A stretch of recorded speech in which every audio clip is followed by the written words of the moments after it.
For this video, I'm going to show you how to complete the Atomic Math Challenge worksheet. It is online for you. I have a paper version so I can work my way through this with you. You might want to go ahead and open up the Atomic Math Challenge worksheet once I start this so you can work along with me. It will be helpful for you to have your notes out. You're going to need your notes on page 13, which had the atomic math calculations. This is kind of a reminder of how to find the different information. And then you might also want to have your periodic table handy. It is on page 11 in your notes. So kind of get those things out, have them set out, have them ready. And then I'm going to work through the first 3 examples with you to show you what it is that you are supposed to do. And then you can complete the rest of them on your own. So for each square up here, these match a square on the periodic table, and each one has something missing. It's either the name is missing or the symbol is missing. You just need to fill in the missing information. So for this one, I have a square that has a atomic number of 8, symbol O, and atomic mass of 15.999. If I look at my periodic table and I look for this number, this is the easiest way to find it. It's easy because these are all in number order. 1, 2, 3, 4, 5, 6, 7, 8. So I can see, okay, number 8, that's the symbol O. Okay, that's oxygen. So I'm just going to write in oxygen on the line. That's the name. And then I'm going to answer these questions for the element oxygen. So the first one is the atomic number. Now, if you forget, where do I find the atomic number? Go back to this. Atomic number is going to be the number at the top. So in this case, the number at the top is 8. That's the atomic number for oxygen. For atomic mass, again, we're looking for the other number. Remember, it's at the bottom. And it tells you in your directions for this assignment to round it to the nearest whole number. So be careful when you're rounding. If you don't round correctly, you're going to get some of the questions wrong. So 15.999, it rounds, the nearest whole number is 16. So the atomic mass is 16. And then it's going to ask you about protons, neutrons, and electrons, how many there are. Well, remember, we said before that the number of protons is the same as the atomic number. At this time, all 7th grade Again, it's picture day today. Atomic number. So we need everyone to get a picture taken. Atomic number is 8, and it tells you right here that the atomic number is equal to the number of protons. So protons and atomic number are the same, okay? Also, if you notice, there's the word or here, okay? The atomic number equals the number of protons, or it can also equal the number of electrons. So guess what? Your protons and your electrons are going to be the same amount. You're always going to have, if you have 1 proton, you're going to have 1 electron. If you have 10 protons, you're going to have 10 electrons. If you have 100 protons, you're going to have 100 electrons. So if we can find the number of protons, remember, the protons is equal to the atomic number. We just said that the atomic number is right here. It is 8. So we have 8 protons.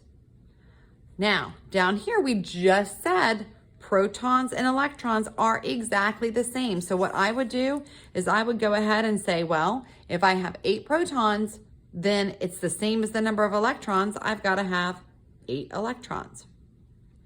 The only one that you have to do any kind of math on is neutrons. It's this one right here, okay? Now, remember, to find neutrons, if you look back on this sheet of paper, it says to find the number of neutrons, round the atomic mass to the nearest whole number, which we already did. We rounded the mass to 16, and then subtract the number of protons. So if we take the mass, 16, and we subtract the number of protons, what do we come up with? 16 minus 8 is 8. So this number right here is how many neutrons we have. So this number minus this number gives us this number. Let's try another one. So for this one, we've got the number 30. We don't have the symbol. It's for the element zinc, and we have the atomic mass. So again, I would use this atomic number up here to help me find zinc on my periodic table. So here's my periodic table. Again, they're in order. So you should easily be able to find number 30, which is right here. Is that zinc? Double check. Yes. The symbol is Zn. Now notice on the periodic table, when you write the symbols, the first letter is always capital. The second letter is not capital. That's very, very, very important. If you capitalize both of them, you're telling me that's a completely different object, all right? It's not zinc anymore. So if there's only one letter, like some of these up here, it's gonna be capital. If it's two letters, the first one's capital, the second one is not. Okay, so zinc has the symbol Zn, so we're just gonna fill in Zn. And then we're gonna check down here. So the atomic number, remember, is the number up here at the top. It is 30. So we're gonna write in the atomic number. The atomic mass is 65.39. So we've gotta round it to the nearest whole number. So this 9 is gonna round this 3 up to a 4. Does that 4 round the 5 up? No, it keeps it the same. So this right here, 65 is our atomic mass. For the number of protons, remember, protons is the same as your atomic number. They are the same. So we're gonna say, okay, atomic number is 30, number of protons is 30. What else did I tell you is the same? It would be electrons. So just a hint here, this number, and this number on all of your answers should be the exact same number. Those three are the same. The only one you have to do math on now is neutrons. So remember, for neutrons, you take the mass, you subtract protons, that will give you your number of neutrons. So 65 minus 30 equals what? You should have come up with 35. All right, let's do one more. So here we have an atomic number of 3. We've got Li, I don't know the name, and here's the atomic mass, 6.941. So I know that the atomic number is 3. Let me get back to my periodic table here. And 1, 2, over here is 3. Li, that is lithium. Lithium. So I'm going to write down the name of this element on the line. Lithium. And now we'll just start plugging in our information. The atomic number we know is always up here at the top. In this case is 3.